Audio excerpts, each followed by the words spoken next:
Hare Krishna, good evening. Can you hear me well? Yes, Ashu can hear you. Okay.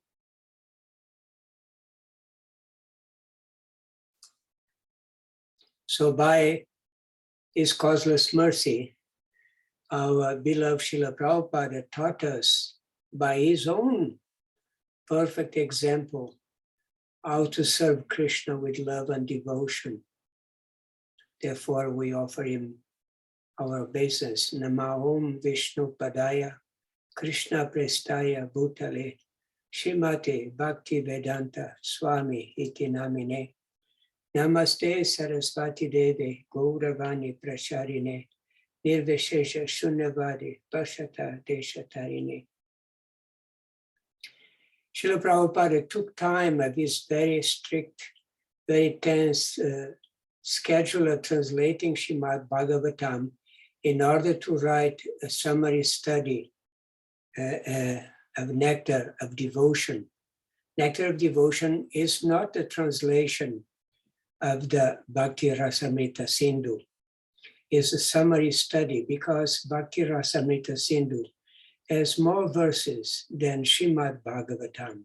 Srimad Bhagavatam has 18,000 verses, and the Nectar Bhakti Rasamrita Sindhu has over 23,000 verses. So Srila Prabhupada knew that he had no time to translate and give his comments.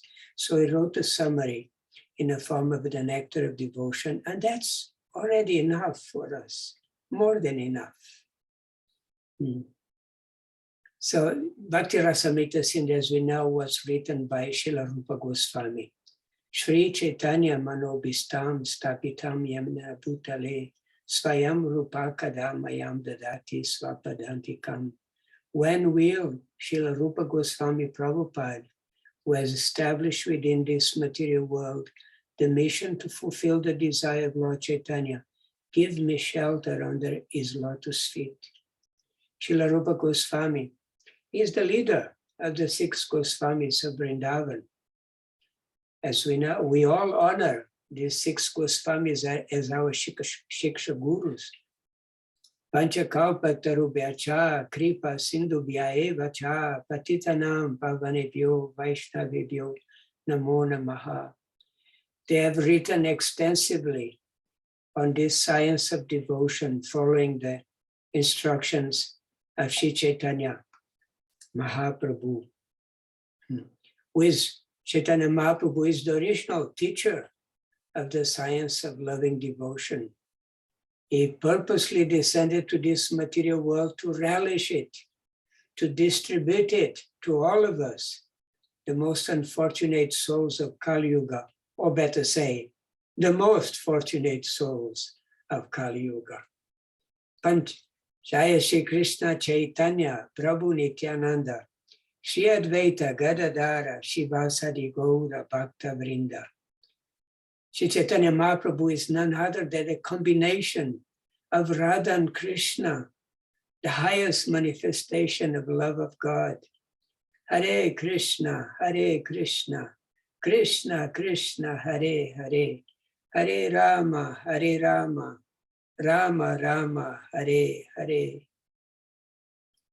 Remember this image? This is Lord Chaitanya Mahaprabhu instructing in a seed form, instructing all this science of devotion, for 10 days consecutively, and in the banks of the Ganges, in one very special place in Prayaga, in a very special ghat, bathing place called the Shashvamedha Ghat. For 10 days, he gave him the summary points of all that he should write about the science of loving devotion. Who better than Lord Chaitanya Mahaprabhu knew this science? So he gave him everything because he wanted him to go through all the Vedas, the Puranas, the Itihasas.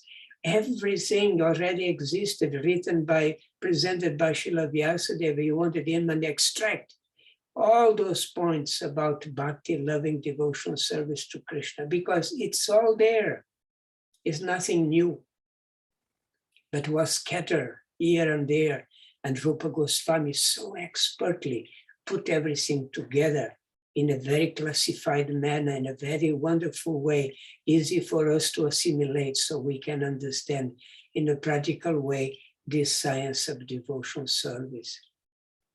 So we chant this prayer, one of their prayers, Nana Shastra Vicharane Kanipuno Sadharma Samstapako Lokanamita Karino Tribhuvane Manyo Sharanyakaro Radha Krishna Padara Vinda Bhajana Nandena Mataliko Bande Rupa Sanatano Raghuyugo Sri Jiva Gopalako Bande Rupa Sanatano Raghuyugo Sri Jiva Gopalako.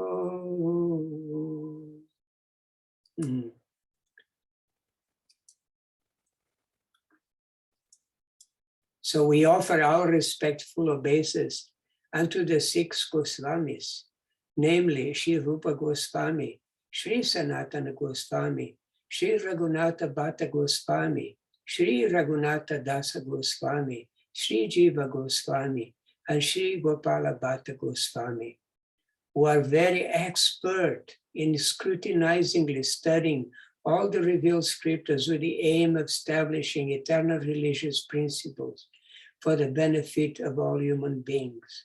Thus, they are honored all over the 3 worlds, and they are worth taking shelter of because they are absorbed in a mood of the gopis who are engaged in the transcendental loving service of Radha and Krishna. So I post this every day, every time in the beginning of our sessions. So you memorize the names of the 6 Goswamis, because these are from our spiritual family. They are our ancestors, spiritual ancestors. Srila Prabhupada, remember? Srila Prabhupada lived in ashram at Shri Radha Damodara before going to America. Amazing place, the center in Vrindavan where the rasa dance happens. One of the major rasa dance in Vrindavan. Later, when Srila Prabhupada in the West, he saw the need for his devotees to learn this science in a very systematical way. So he summarized the Bhakti Rasamrita Sindhu and gave it in the form of the Nectar of Devotion. So let's have a very quick quiz. Be ready. You just need to press the space bar and speak and then release. Very simple questions. Srila Prabhupada explained the meaning of the title of Srila Rupa Goswami's book, because the meaning, the title itself says everything about the book. So amazing title. So we have Bhakti Rasamrita Sindhu. The first word is Bhakti. How did Srila Prabhupada translate Bhakti? Anyone? How did Srila Prabhupada translate Bhakti? Oh, I cannot hear anyone. Devotional service. Devotional service. And why choose this word, this translation, devotional service? Bhakti means... Yes, Prabhu, Hare Krishna. Yes. Because bhakti is practical. It's not something just philosophy. It's something that we have to do every day. Yes. Service. Yes. Bhakti means love. It means devotion. Devotion or love is something active. It's a service that we do for our beloved. So devotional service is a very beautiful translation of the word bhakti. The Nectar of Devotion, it teaches this science of loving every every living entity perfectly by the easy method of loving, serving Krishna. And then we have rasa. What means rasa? It is mellow, or the taste of the relationship. Yes, the feeling, the mellow, the taste that we experience in every relationship. And you notice every relationship we have has a particular feeling, a particular taste, with our friends, with our parents, with our brothers and sisters, with our lovers. It's always a very special flavor, rasa. Rasa means the flavor, yes. This is not the real rasa that we are talking about. This is mundane rasa. This is the taste that we enjoy in sense gratification, the feeling of sense gratification. We all know what that means. But we here in Srila Rupa Goswami's book, we are learning about another type of rasa. What is the problem with this mundane rasa? There is one big problem, major problem with this mundane rasa. Anyone?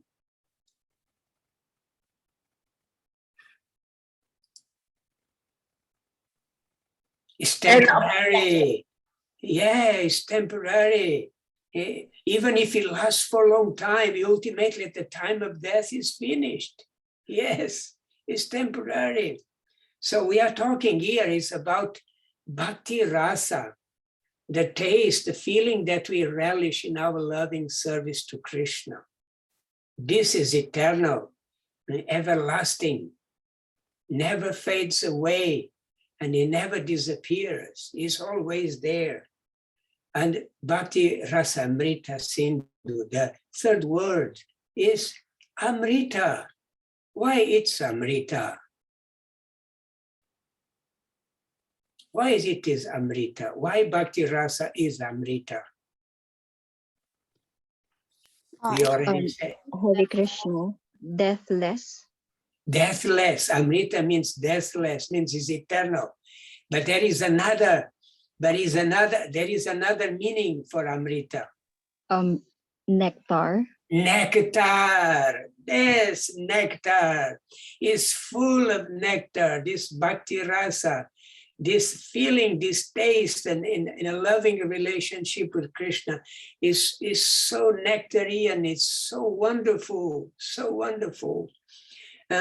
In sense gratification, sometimes we may experience a little drop of real good pleasure, a little drop. But Srila Rupa Goswami is promising us a sindhu. What means sindhu? Many drops. Ocean. An ocean, yes, an ocean of the nectar of devotion, yes, an ocean. Thank you, you all did good. So you're going to have always a very quick quiz in the beginning, and then during the session, sometimes I may pause and we have some exchanges, but by the end, certainly we'll give you 15, I promise to give 15 to 20 minutes for discussions, questions, and sharing, because this is a science. We need to learn it thoroughly. Very important, very, very important. Very nice, thank you so much. So by understanding this nectar of devotion, we can dive in this ocean of nectar. You can dive in this ocean of nectar, very deeply. And also it's an ocean because you don't see the length, you don't see the depth. It's just so vast, you cannot measure. So in material enjoyment, there is always a limit, always a limit. We enjoy something for some time and then it becomes tasteless. We become tired of it. But in loving devotion, the taste is every time is more and more and more and better and better and better. So Srila Rupa Goswami, I made a little chart just to help you to see the components of the whole book, Bhakti Rasamrita Sindhu. The translation of the book would be the ocean of the nectar of devotion.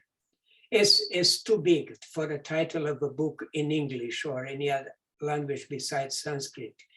So Srila Prabhupada cut it short as a Nectar of Devotion, and that says everything actually. So ocean is divided in 4 parts. There is the eastern side. In the eastern side, we discussed different varieties of bhakti, of devotional service. And then there is the southern side. It's an overview of rasa. And then we have the western side, discussing the primary rasas. And then in the last part, the northern side of the ocean, of the Nectar of Devotion, we have the secondary rasas. So in the eastern side, that we're going to be dealing with part of this part of the ocean. There is first the overview of devotion that very soon we're going to begin discussing. And then the second is devotional service in practice. And this is going to be the main subject matter for our short seminar. We are not going to go beyond devotional service in practice because we are at this stage and we need to learn how to practice properly. Later on, maybe one day, we will study the other aspects. And then after there is devotional service in ecstasy, that's bhava. And then devotional service in love of God, prema. So these stages are far for most of us. So we're going to deal with 1 and 2 in this short seminar. In the southern side, the overview of rasa. So I discussed about the ecstatic stimulants, vibhava, in the rasa. We're going to discuss anubhava, symptoms of the ecstatic love, sattvika bhava, this existential ecstasy, vyabhichari bhava, transitory ecstasies that come and then go away and then come again, and sthayi bhava, constitutional ecstasy. So this is very, very complex. Shows that is really, really a very deep science. Study the spiritual emotions in a way that not even the material emotions have ever been studied. Western side, the primary rasas that we know, neutrality or shanta rasa, servitude or dasya rasa, friendship or rasa, then parental rasa or vatsalya rasa, and then conjugal rasa or madhurya rasa. So these are the primary rasas. And then the secondary rasas, laughter, astonishment, chivalry, compassion, anger, fear, ghastliness, incompatible mellows, and imperfect mellow. So these are all secondary rasas that come in between the main rasas in order to increase the taste. So sometimes there is a mixture of this different rasas in the pastimes of the Lord with his devotees in their exchanges of rasa. So this is just to give you a map of the whole Bhakti Rasamrita scene, so you can have an idea what is there. But as we said, we're going to deal with the eastern side, 1 and 2, mainly. So the first is Samanya Bhakti, an overview of devotional service. The introduction of the Nectar of Devotion includes 3 topics. It's called Mangalacharana. Mangalacharana is the first thing that appears is Mangalacharana is an auspicious invocation. Mangala means auspicious, like you have Mangalartik in the morning. So Srila Prabhupada, his first words in introduction means invoking auspiciousness. So Mangalacharana is that, is auspicious invocation. So Krishna Kaviraj Goswami, the author of Sri Chaitanya Charitamrita, in his Chaitanya Charitamrita, he explains what the Mangalacharana accomplishes. He accomplished 3 things. One is it defines the book's objective. Why this book was written? What's the objective of this book? The second purpose is offer obeisance to the spiritual master, to the Supreme Lord, and to the great Vaishnavas, to great Acharyas. And the third, offer benedictions. Means if you read this book, you clear out your heart, you become attached to the Lord. There's always some blessings, some benedictions given by the author of the book, the Acharya. So that's for us, our benefit, for our benefit. So these are the three aspects of the Mangalacharana, auspicious invocation. So the first 6 verses of Bhakti Rasamrita Sindhu, they comprise this Mangalacharan. Most of the books, scriptures, always have a Mangalacharan in the beginning. Sometimes it's just a few verses, sometimes many verses. But here, 6 verses that Srila Rupa Goswami dedicates to this Mangalacharan. So this is the first verse of Bhakti Rasamrita Sindhu, and it defines the book's objective. What is the objective of this book? It's very, very, very important, because we're going to read the book. We should know what is the objective of this book, why this book was written. So let Krishna, the Supreme Personality of Godhead, be glorified. By virtue of his expanding attractive features, he subjugated the gopis named Taraka and Pali and absorbed Shyama and Lalita. He is the most attractive lover of Srimati Radharani and is the reservoir of pleasure of all devotion mellows. So the objective of Bhakti Rasamrita Sindhu is Lord Krishna. Yes, Lord Krishna. He is the Supreme Personality of Godhead because he is the reserve of all rasas. Akila Rasamrita Murti is the form, is the form of all different rasas, different tastes, like Shanta Rasa, in neutral rasa, servitor rasa, friendly rasa, parental rasa, conjugal rasa. This is all there. He is the objective of all this. He is the reservoir of all these rasas, Krishna. So he is the objective. The objective of this book is the Supreme Personality of Godhead, Krishna. Krishna, but Krishna is in his very supreme, in his very lovable personality, because this is where Krishna, when Krishna, the Supreme Personality of Godhead, shows his utmost supremacy, is lovable, his lovable personality, his loving personality, not his position of majesty and authority. No, this is God in Vaikuntha. Not. So here we're talking about Krishna, the original personality of Godhead in his most loving feature, not in his feature as Narayana. Srila Prabhupada, in a Nectar of Devotion, he compares Lord Narayana like a high court judge. The judge is a very majestic, very powerful personality in a courtroom, is an authority. But in the privacy of his own home, then he is fully manifest. At home, the judge totally reveals his intimacy, his sweet personality.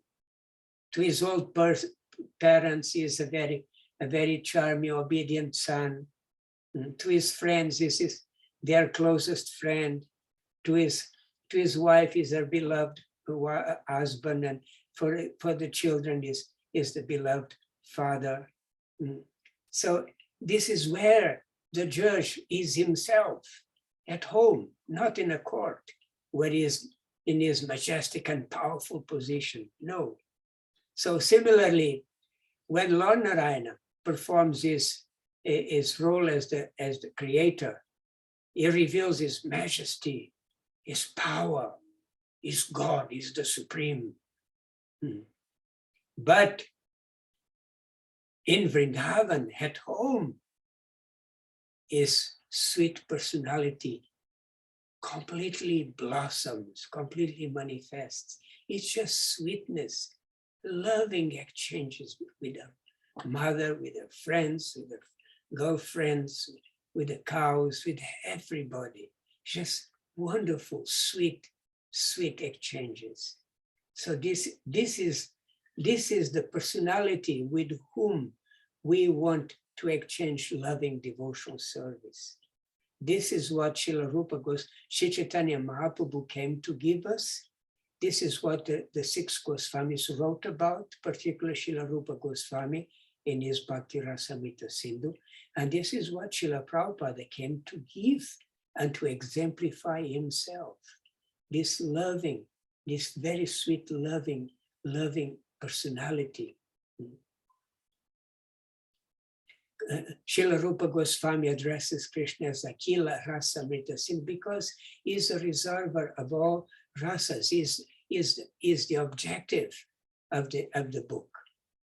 All the rasas, neutral rasa is there, the servitorship rasa is there, the friendship rasa is there, the parental rasa is there, and the conjugal loving rasa is there. All the rasas are there with Krishna, not with Narayana, not with Narashinga, not Kurma. They don't manifest these rasas. Is Krishna. Lord Narayana is Krishna. Lord Kurma is Krishna. And Lord Narashinga is Krishna.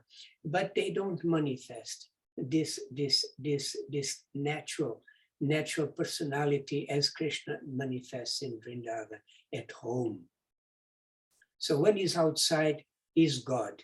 When he's at home, is the beloved one.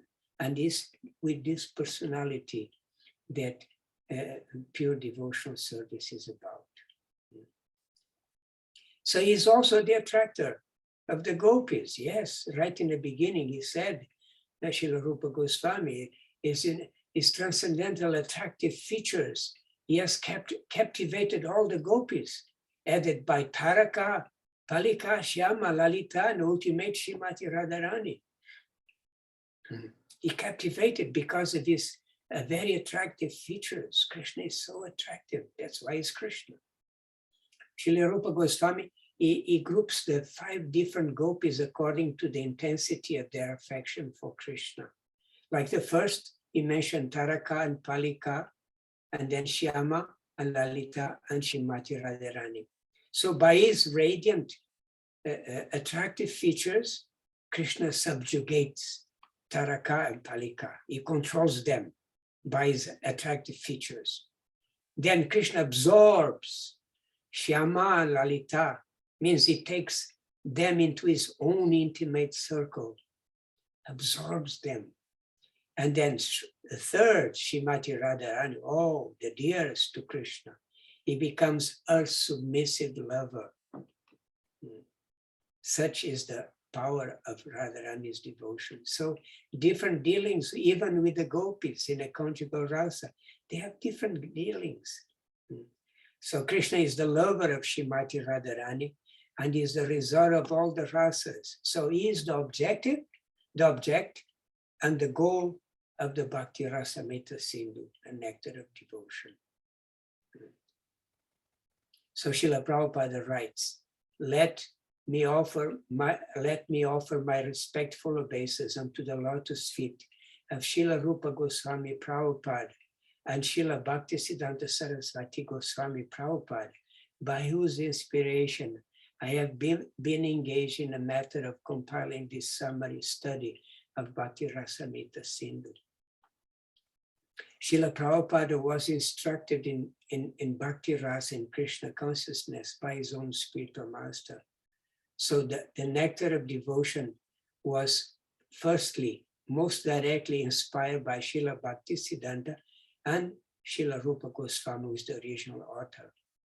So that's why he adjusts his own summary so that his introductory verses, offer obeisance to both of them, that Srila Rupa Goswami does not offer obeisance to Srila Bhaktisiddhanta. So Srila Prabhupada said this sublime science, sublime, science of devotional service, as propounded by Sri Chaitanya Mahaprabhu, who appeared 500 years ago in West Bengal to propagate the movement of Krishna consciousness, this sublime science of devotional service. In the fourth verse of the introduction, Srila Rupa Goswami uses a very interesting analogy of the shark. Let us offer our respectful obeisance to all the great devotees and acharyas, holy teachers, who are compared to sharks in the great ocean of nectar and do not care for the various rivers of liberation. Wow, what a comparison with sharks. But there's a reason why he does that, a very beautiful reason actually. He compares to sharks because first, the sharks, they live only in the ocean. They don't care. They don't care for the rivers that are going into to the ocean. They never move into the rivers. They always swimming in a vast ocean and in the depth of the ocean. So similarly, the devotees have no business with other processes, means which are compared with rivers that gradually come to the ocean. We are not interested in the other spiritual process. We are not. Like the impersonalists, for instance, they have their argument, their logic that the ultimate end, ultimate goal of self-realization is to become one with the Supreme, to merge with the Supreme. And then they give the example as a river ultimately merge into the ocean. We are all supposed to become one with Krishna, with the Supreme. But there is a fault in this argument because they fail to distinguish the path of self-realization from the person who practices that path. So the path of self-realization may be like a river. Okay, it's a good example. But then the person who is on a path of that, on that path means on that river, is compared with a fish, not with the river itself. Is a person, so it's compared with a fish that is taking the river, the process to go to the ocean. So the river may merge into the ocean. That's no doubt. The river merges into the ocean, becomes one with the ocean. But the fish in that river do not become one with the ocean. It dives into the ocean. They enter into the ocean and they experience all varieties of exchanges with other entities in the ocean. So our real destination, the real destination of self-realization is not to merge with the Supreme, but to enter in the kingdom of the Supreme, where there is innumerable forms, innumerable living entities to exchange with. So devotees achieve that destination. They never take to any other process than bhakti, like sharks, only live in the ocean. They don't care for any other process. And the sharks are never caught by the fisherman's net. Also very important. Yes, you cannot catch a shark with a net. So the devotees, they swim very deep in the ocean of devotional service. So they are not caught by the fisherman's net, means they are not caught by the traps of birth and death. They escape birth and death because they swim very deep in the ocean of devotional service. So that's very interesting. That uses this analogy of the sharks. Usually we think, oh, terrible fish, but actually it's not such a terrible fish as they make it. So, but it's a very nice comparison. That should be the attitude of all preachers of the Krishna consciousness movement, following the footsteps of Srila Rupa Goswami, who should never think of ourselves as great preachers, but should always consider that we are simply instrumentals to the previous acharyas, and simply by following in their footsteps, we may be able to do something for the benefit of the suffering humanity. This is the 6th verse. In verse 2, Srila Rupa Goswami expressed his humble sentiments and gave all credits of compiling Bhakti Rasamrita Singh to Lord Chaitanya Mahaprabhu's inspiration. Now in text 6, it describes himself as incompetent. Srila Prabhupada sums up his words by compiling this prayer, which is very, very appropriate for us, showing the humility, the proper mood of a preacher. We should never think of ourselves as great preachers, but we should always consider that we are simply instrumental to the previous acharyas. And by following their footsteps, we may be able to do something wonderful for the benefit of the suffering humanity. So in this way, Srila Rupa Goswami blesses whoever reads these books, reads his book, Bhakti Rasamrita Singh, that he will achieve transcendental happiness. So now we are entering into the definition of pure devotion service, because we already understood that pure devotion service, it's the ultimate goal of life. It's meant for Krishna, is to attain a loving relationship with Krishna. So we practice pure devotional service in order to achieve pure devotional service. But in order to practice pure devotional service, we need to know very clearly what pure devotional service is. Okay, but before we enter that, let's see, so far, okay, do we have any question? We're not talking about sharing here. If you have any questions, something that was not very clear so far. So please, don't hesitate. Anything was not clear in the explanation so far, please let me know, either in written or unmute yourself. Because now we're going to enter into a very, very, very important subject matter, something that really need to understand very, very clearly, because we are aspiring devotees. We want to practice pure devotional service to attain pure love for Krishna. So you need to know what is pure devotional service. Anya bilashita shunyam jnana karmadi anavritam anukulyena krishnanu shilanam bhaktir utama. This verse is considered the key verse. In Sanskrit, it's called Paribhasha Sutra. Is the key verse for the entire book. Means it established the rule for the whole book. It's very, very important. It's the most important verse of Bhakti Rasamrita Singh. It's not repeated again. It's explained once and that's it. You have to understand it very clear. It gives us the context which to understand apparently many unrelated statements in the book, something that may be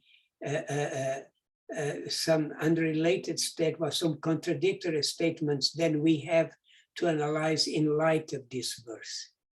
So very, very important. This is a verse that we are going to repeat from now on every session. Is a verse that I beg you know, you are very bright, have very bright memories, and you are very, very good in Sanskrit, pronouncing Sanskrit. Please memorize this verse, and most particularly the translation. This is Srila Prabhupada's translation found in the Madhya Lila of Chaitanya Chaitamrita. When first-class devotional service develops one must be devoid of all material desires. Knowledge obtained by monistic philosophy and fruitive actions. The devotee must constantly serve Krishna favorably as Krishna's desires. There are three primary characteristics in this verse.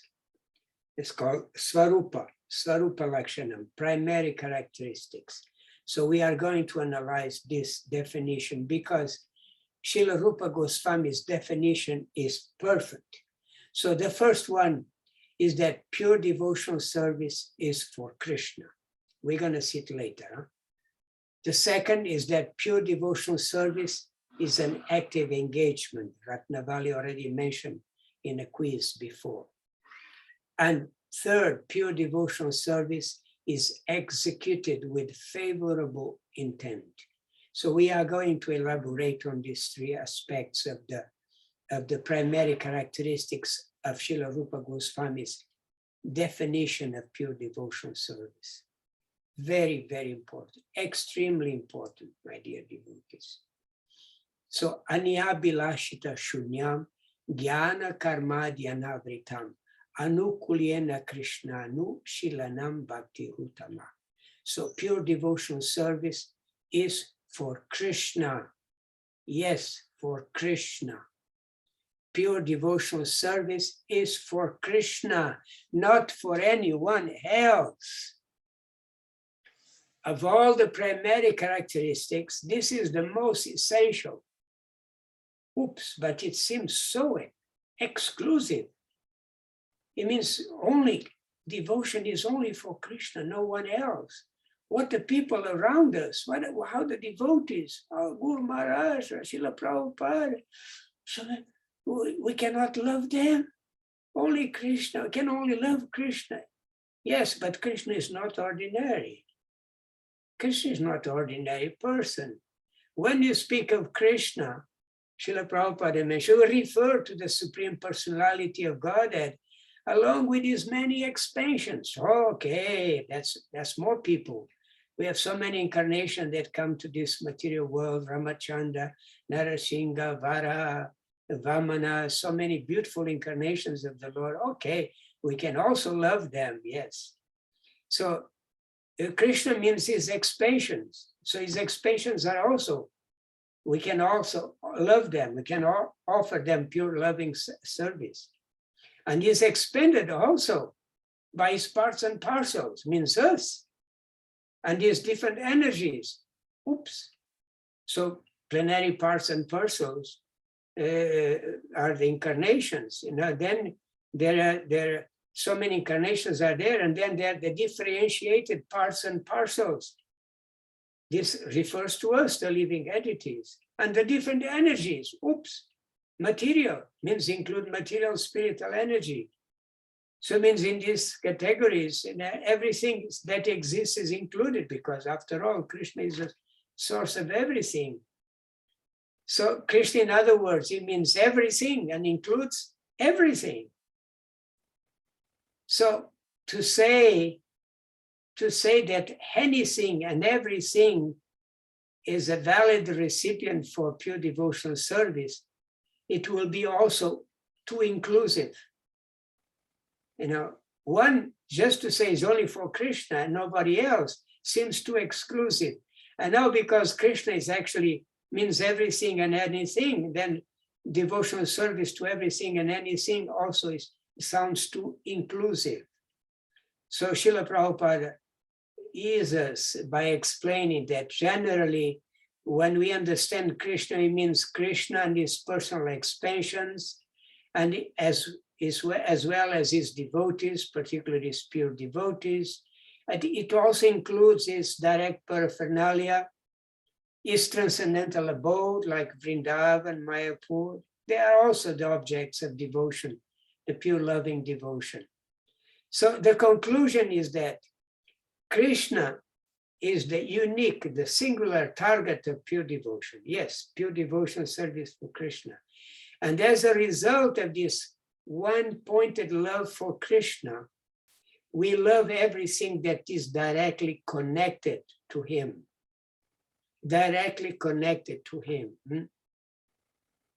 So I mean, his devotees, his expansions, his holy dham, his paraphernalia, things and persons directly connected with him. So they become all the object of our loving devotion when we mention Krishna. So in this way, is neither too exclusive nor too inclusive. So Krishna refers to Krishna himself, his expansions, his incarnation, his devotees, his holy places. So this is what means, these are the objects of our loving devotional service. Anya bilashita shunyam jnana karma dhyanavritam anukulyena krishnanu shilanam bhaktirutama. And devotional service is an active engagement. Is an active engagement in loving service to Krishna. Anushilanam. As soon as we say engagement, means there is an activity. Without activity, only a good intention does not help. Just have a good thinking does not help. We have to be active, engaged in a loving service to the Lord. So there is anushilanam, devotional activities. There's two aspects.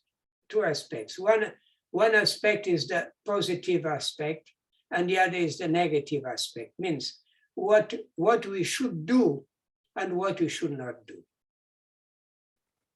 What we should do with our body, what we should do with our mind, what we should do with our words.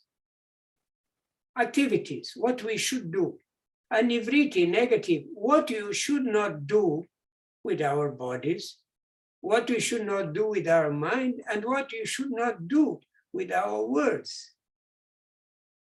So when we are initiated by the spiritual master, we know how to engage our body, mind, and words in a positive way in Krishna service, and how to avoid any negative activity with our body, mind, and words.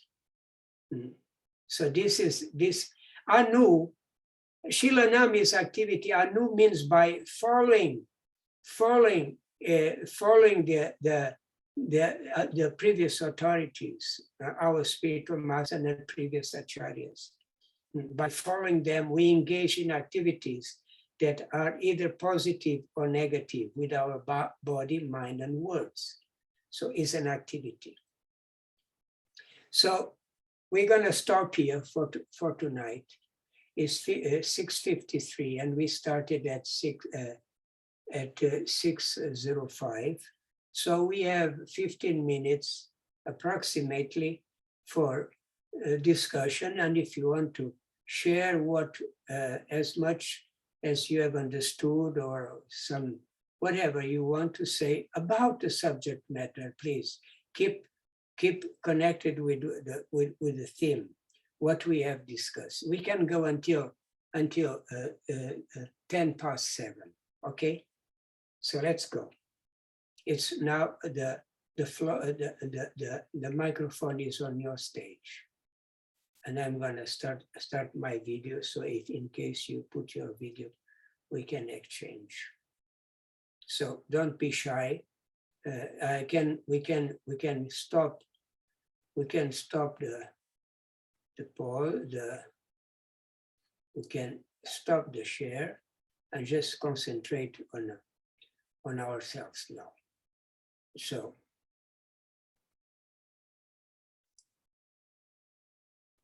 what was the most striking, the most remarkable thing that you heard today?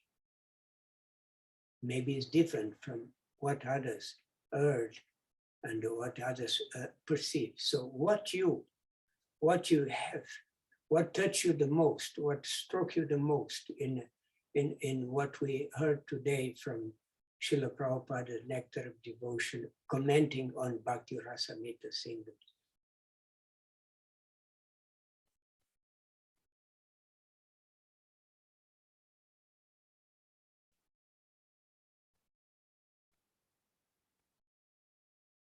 Navadvipa Chanda. Rasarani Devi Dasi.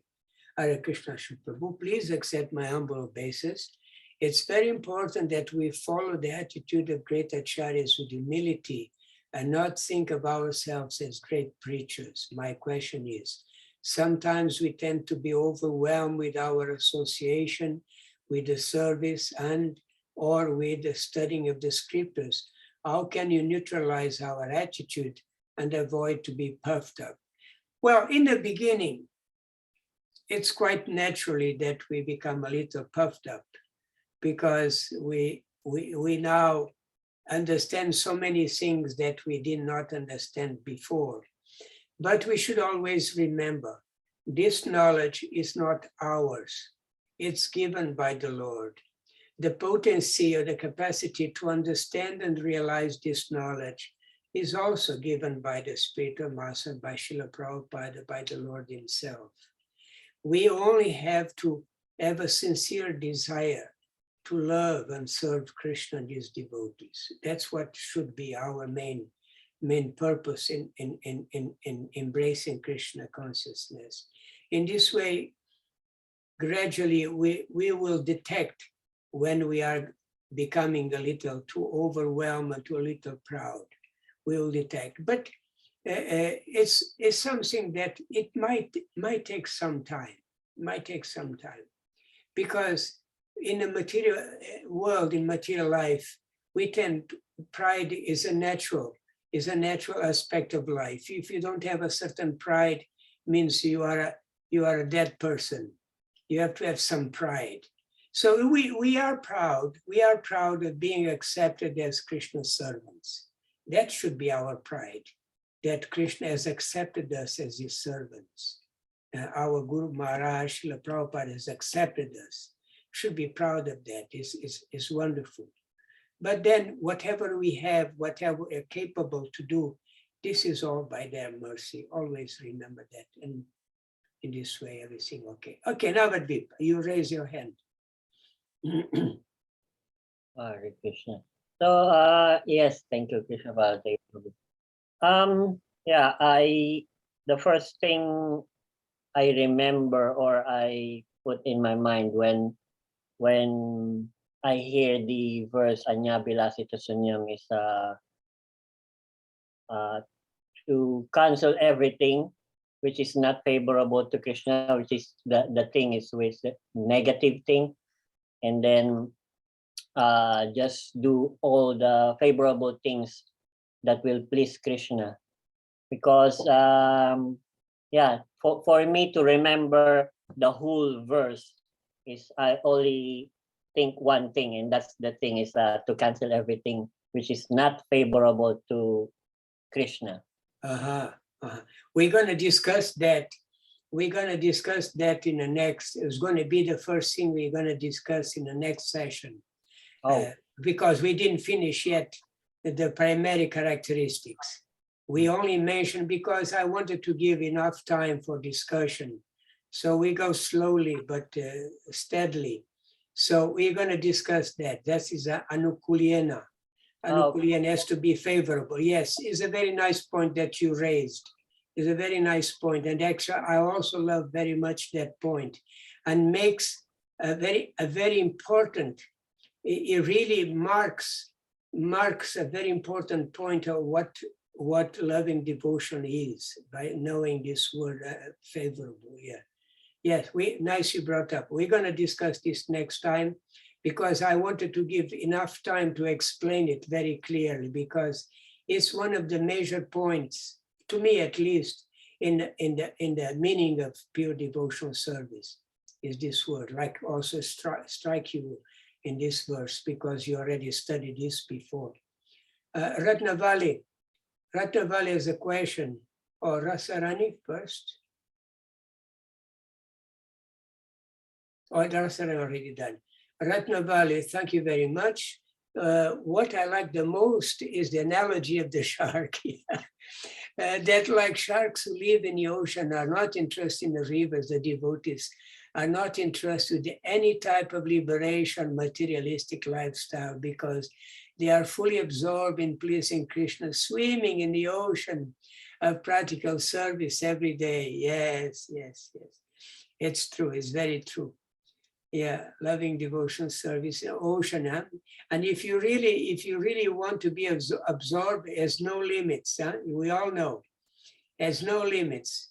And 24 hours are not enough to do everything we want to do. And if the day had 35 hours would not be enough either.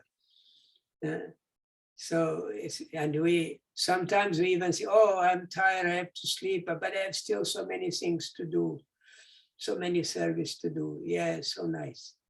Yeah, wonderful. It's a permanent engagement and a very, very deep engagement, like a deep ocean. Yes, indeed. Bhakti Jana, yes, speak. Hare Krishna, Prabhu. Hare Krishna. Yes, I hope I can be heard well. I have a question po. Regarding devotional service as only pertaining to Krishna, I would like to hear this again because I think I did not quite get it. It is only devotional service only pertains to Krishna.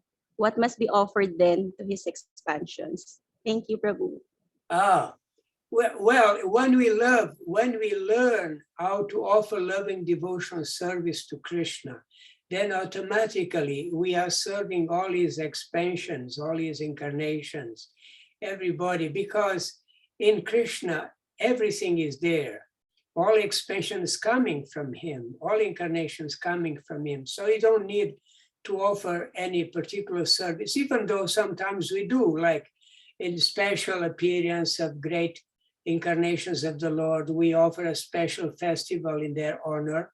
We pray to them. And we pray to Lord Narasingha every day. Is an incarnation of the Lord. So we offer a little puja also in some places. We offer puja to the Lord Narasingha Dev and we offer nice, beautiful prayers. Because Lord Narasingha Dev removes the obstacles in our loving service to Krishna. So means when we are serving Krishna, offering loving service to Krishna, that actually automatically we are serving everyone. So even his devotees, even the demigods are served simply by serving Krishna, because they are all servants of Krishna, agents of Krishna. And when they see that we are serving Krishna, the demigods are ready to serve the devotees because we are serving their Lord. So we serve the devotees of the Lord because the devotees of the Lord, they give us Krishna. They engage us in Krishna's service. So serving the devotees of the Lord, as we're going to see later, is even more satisfying to Krishna than serving Krishna directly. Krishna loves more when we serve his devotees. Why? Because Krishna, as he gives a special part of his heart to his devotees, even though all living entities are coming from him, but the devotees have a very special place in his heart. So when we serve his devotees, Krishna certainly gives us lots of mercy. That's why service to the devotees is even more powerful than service to Krishna. But all the expansions and incarnations of the Lord are automatically served and pleased when we are serving Krishna, because it's just different aspects of Krishna. They are not different other personalities. It's one same personality, Krishna. Krishna manifests in many different aspects, manifestations, yeah. But he's the same person in different situations, yes, we could say like that. So they are all served by serving Krishna. In one stroke, by serving Krishna, everybody is served. It's the best way to please everyone. And we remember last session we mentioned as by watering the root of a tree, you are nourishing the trunk of the tree, the branches of the tree, the leaves of the tree, the flowers, the fruits, everything is nourished simply by watering the root of the tree. So by serving Krishna, by loving Krishna, we are learning how to love all living entities simultaneously. So cannot be a better way of loving than loving Krishna. That's why Krishna is the objective of loving devotion, because by loving Krishna, we are loving everyone. Otherwise, we couldn't. Imagine you start putting water on the branches, on the leaves of the tree, on the flowers. You can do something, but it's not very substantial. And the tree may even die. You may fail to really serve the tree properly, but if you water the root, so Krishna is the root of all existence. So by serving Krishna, oh, we are serving everyone. And by serving his devotees, oh, the best service we can offer to Krishna. It's okay? Thank you, Ashu. Hare Krishna. Any other question? Chinky. Devotional service is not just any kind of service. It should be pure devotional service. Yes, pure devotional service. Meaning we are fully engaged all our senses to serve Krishna for transcendental pleasure of Krishna, free from the desire of material gains, free from desire of sense gratification. Yes, we're going to analyze this more in depth. I should have done explain the whole meaning of the verse, but because of time, we split in two. So, but next time we go back to the beginning and we do the whole verse in one stretch, so we can know exactly what means pure devotional service, because we should never confuse the pure devotional service by any other form of devotional service, because only pure loving devotional service brings us to the lotus feet of Krishna. Yes, Radha Charana Prabhu. Go. Hare Krishna, Ashu, thank you very much for the wonderful session tonight.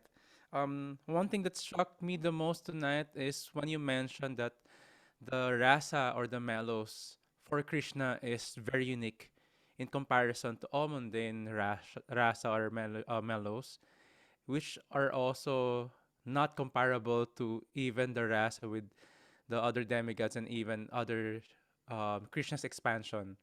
Actually, this caught me because as we studied the Nectar of Devotion, and also I've read the introduction, it's mentioned here that even a little advancement in this bhakti rasa could save one from greatest danger. And also when we are trying to study Krishna's pastime, there's a lot of relationship with Krishna. Krishna have his mother, his friends, his coward girlfriends, his even the enemies. But on other pastimes of Krishna's expansion, there's nothing like this.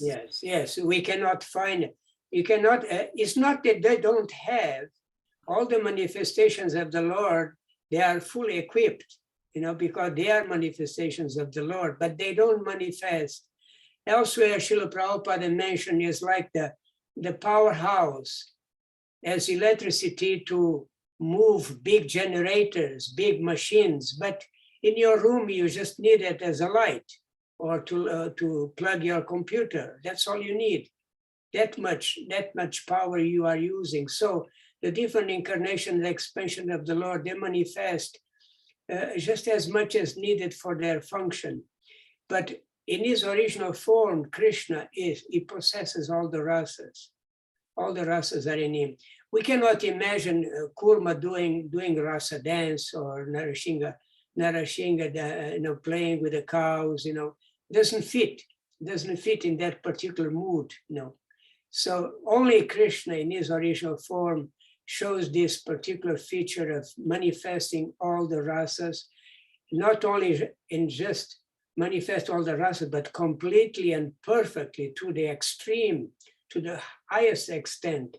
And Bhakti Rasamrita Sindhu in his later stages, he really goes into explaining all the different details of rasa and the different emotions within the rasas.